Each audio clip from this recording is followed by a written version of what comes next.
So this morning I'm going to talk about my story about prostate cancer and mental health. About seven weeks ago, on June 15th, 2024, I attended a local golf club. They were having a sponsored PSA, prostate specific antigen testing day, which my wife said to me, "You're having a few problems, darling, in the middle of the night, getting up too many times." I meant this because I'm 61 years old. I work hard, I need to be. So I went for the test. Shocker. 4 days later, I got a letter in red, come back, go and see your GP.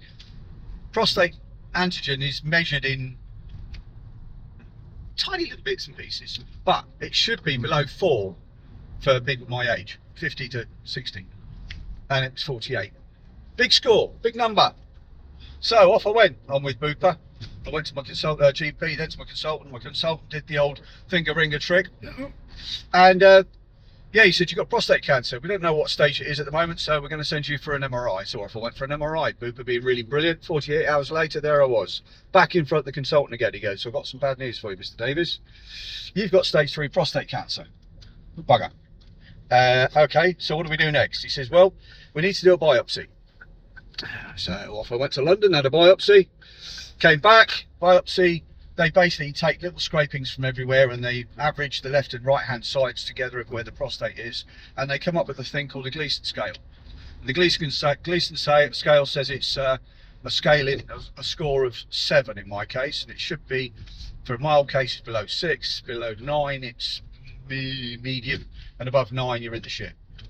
So I came back with this Gleason scale of 7. I went for a PET scan. A PET scan is like an MRI, but they inject stuff into your body, and cancer fluoresces, glows underneath this PET scan, and it shows if there's any other cancer in the rest of the body, which in this case it just restricted it to the area around the prostate. So the prostate's made up of the prostate gland that surrounds the urethra, and around the outside of it is two things called vesicles. They help or aid the flow of seminal fluid when you ejaculate. So it's only in men, obviously. And I was having dry orgasms for the last year, which I didn't really notice much. Anyway, put all those together, and I'm now going for an operation on the 15th of August to have my prostate removed, and hopefully that will leave me without having to have radiation therapy, but the likelihood is low. So I might have to have radiation therapy followed by hormone treatment. Now, it's totally survivable. They caught it in time. I knew nothing about it, so I do advise anybody below the age of 50 or around about the age of 50 and above, please go and get your prostate tested if you haven't already done so. It'll change your life, or save your life even. So that's the story about me finding out about I've got prostate cancer. Now, the worst bit about it is not actually the cancer. Worst bit about it is the fact that everybody around me has changed, including me. I've changed as well, but everybody around me has changed. Everybody that knows me closely has changed. Some people are ignoring me, weirdly, because they think it's either catching or I've got some kind of infectious disease or what, I don't know. They just don't know how to deal with it. And this brings me on to the mental health side of things. So for me, the biggest issue is getting over the fact that I've now got cancer. In my case, for the 3rd time. I've had cancer 3 times before. I had testicular cancer in 2007, 8. I had cancer in my neck. Don't ask me to pronounce the name of it, what was in there, which is a big lump. They took that out, and I had cancer on my face, which, if you can see close up, a big scar on my face. They took cancer out from there. So I'm pretty prone to it. But I survived it, got over it, no problem at all. But the mental health issue now with prostate cancer, because there's this huge, great stigma attached to having prostate cancer. And it seems to be that a lot of people don't understand exactly what it's about. A lot of people have heard, as soon as you talk to somebody about cancer, a lot of people's brains lock onto the fact that a lot of people they know have died of cancer. Yeah, it kills a lot of people. It's killing far less than it used to, but it still kills people, especially people that don't get it diagnosed early enough. That's the worst bit about it. But anyway, the mental health side of it. So people generally, most people without experience of cancer go, "Oh my God, you've got cancer, poor thing, you're going to die." No. Those people that know people have had cancer go, bugger. Okay, what stage are you at? What are you doing? So there's an information background that they've already got that makes them subject matter experts. I don't know, but it helps. And then there's the people that go, oh my God, you know, right, you need to do this, you need to do that, la la la. And I think to myself, why do I need to do anything? My consultant is the person directing me in my treatment. They're the ones, my urologist, they're the ones pointing me in the right direction. So the worst thing about information is a lot of it comes from things like Google.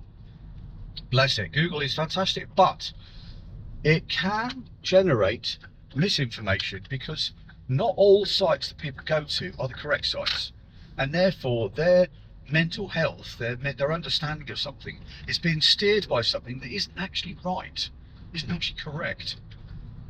Even if you took an average, a gross average of all the information passed on to you from Google, and most of the sites are pointing to one particular thing, they may or may not be right. So for me, my particular struggle has been to accept what people are saying, but ignore it, because I have to take my consultant's opinion as the primary opinion, and that's what I'm sticking to. And in doing so, people go, oh, you should be doing this, you should be doing that, la la la. And I'm going, no, I'm doing what my consultant says because that is the correct path. I'm having this struggle with people, and I can't argue because they're trying to help. So where's the balance, you know? Personal, close-up friends, they've been great. I've been allowed to explain to them what's going on. I'm with fortunately, a group called the Andy's Man Club, and they're a suicide prevention charity. And every Monday night you get together and men talk about men's stuff under certain guiding conditions. You know, that's talking about politics, religion, all that kind of stuff that stirs up that you get in a pub with beer. There's no beer, no pub atmosphere, but it's the same sort of thing. Friends get together to talk about men's stuff, and it's brilliant. It's absolutely brilliant. It's life-saving, life-changing. We've already saved a few people's lives doing it. But because of this club, I've also done a lot of mental health awareness courses, counselling courses, and a few other things. And it's given me a much broader understanding of mental health in people, and understanding why people react certain ways that they do. And I've learned to understand that people with cancer suffer more from the mental health abuse than they do from the cancer in a lot of cases, because most people survive cancer nowadays, unfortunately. But the mental health side of things, when they're isolated or they're fed with misinformation or fed with forced information, when really all they want to do is sit back and absorb the information from their consultant. Me personally, when I first got it, and those people that have gone through it and are thankfully watching this story so far, when you first get it, you get this flood of information thrown at you, and all you really want to do, or all I wanted to do, is just sit back in a corner, absorb it all, and accept what was going on, and then try to understand, try and work my way out of it. And it wasn't something that could happen in 24 hours, it's something that took a couple of weeks, because in the first couple of weeks I was bombarded with hospital visits and all sorts of things going on, and there was so much information getting thrown at me, my brain couldn't absorb it, not quick enough. But I just wanted to sit back and be quiet, and everybody else just wanted to go and it bombarded me. Now, this is now the weekend before the 14th or 15th of August 2024, and at the end of the week I'm going into London to have my prostate and a few other bits and pieces removed, hopefully with good news to follow. How do I feel about it? Great. Looking forward to it, really am. It'll certainly sort a few of the issues I've been having out recently. How does my wife Debbie feel about it?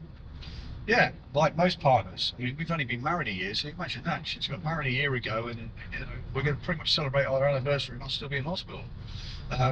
So yeah, you can understand that side of things, not good, but she's been fantastic, absolutely fantastic. Very understanding. She's been to pretty much all of my son's appointments, so she knows as much about the whole thing as I do. But she still, subconsciously, is suffering from that. Oh my God, my husband's got cancer, what do I do if he dies? And that's the back of the head, I know it is. So you've got to accept that. So all in all, prostate cancer, it is survivable if treated early enough. And it can only be treated early enough if you regularly go and get your prostate checked. So guys, over 45, they say over 50, but I know people at 48 have got it. So over 45, please, guys, go to the doctor, go to get a PSA test. It's a blood test. It's not a finger up the bum anymore, not straight away.